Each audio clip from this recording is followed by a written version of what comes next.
This is Robert Moyer, and this is my informative speech on recreational fishing with a focus on float fishing. This is my audience. Good morning.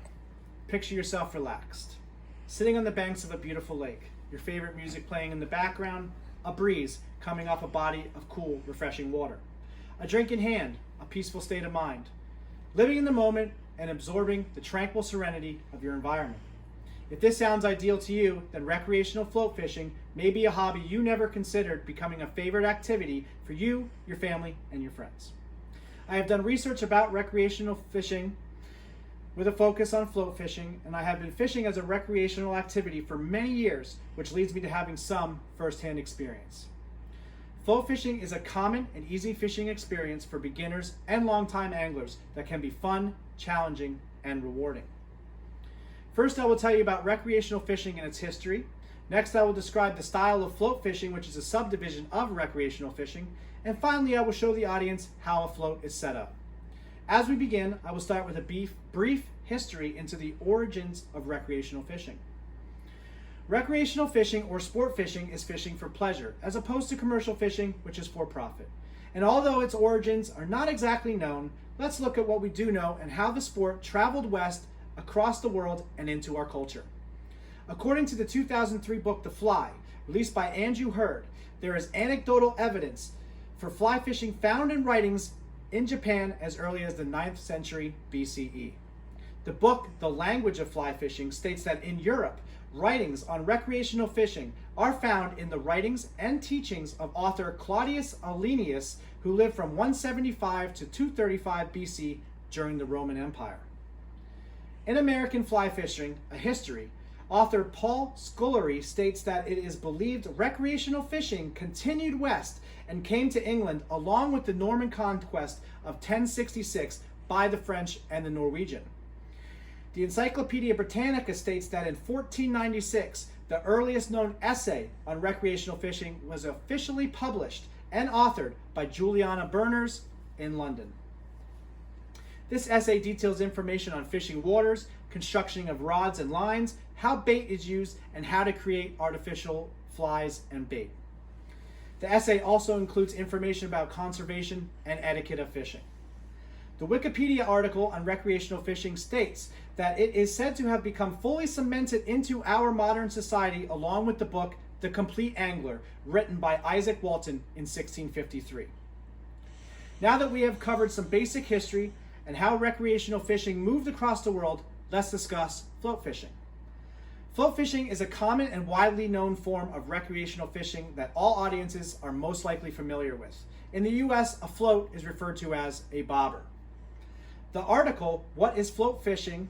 What is Float and Fly Fishing? How, when, and best set up for bass fishing, published in January of 2020, defines float fishing as fishing while using a slip bobber and a bobber stop, which allows you to set the depth of your bait.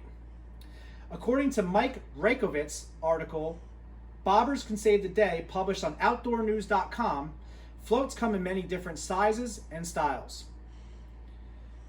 They can be made from balsa wood, cork, plastic, and many different shapes, depending on your needs.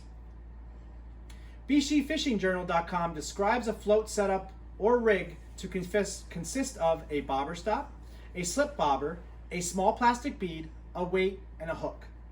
Now that we have covered what float fishing is and the equipment needed to set up this type of rig, I will demonstrate how exactly to complete this task. As we can see here, I already have a rig completely set up. Here we have our bobber stop, which is just a little string that is set to a predetermined depth that I came up with, which is about 9 feet. It's very common. Next on our line, we will see our small plastic bead. This is to stop your bobber from moving past your bobber stop. The ball hits the stop, and that determines your depth.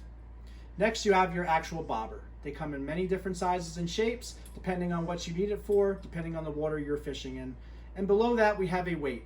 The weight stops the bobber from going down to your hook.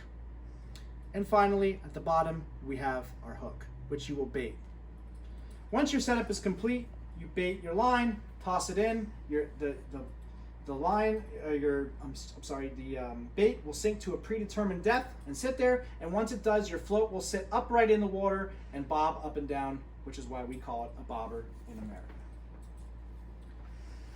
America. Now you are ready to grab some bait from a local bait shop and set up a float fishing rig within minutes. With a basic understanding of how this activity made its way into our culture from across the world, and what it means to fish with a bobber or a float, and how to set up your own slip and bob rig. First, I discussed recreational fishing history. Then I described a style of fishing called float fishing, and finally I demonstrated how to tie a slip and bob onto your line. You are ready for a rewarding, fun experience that you, your friends, and your family can share together. So put yourself back on the banks of that lake. Breathe in that cool, refreshing air. Feel the breeze. Take your troubles with it as it passes by. Hum that tune from the music filling your background, but don't forget, keep your eye on that bobber, because you never know when your senses will be snapped alert and you'll be filled with excitement of reeling in your next catch as your friends and family cheer you on. Thank you.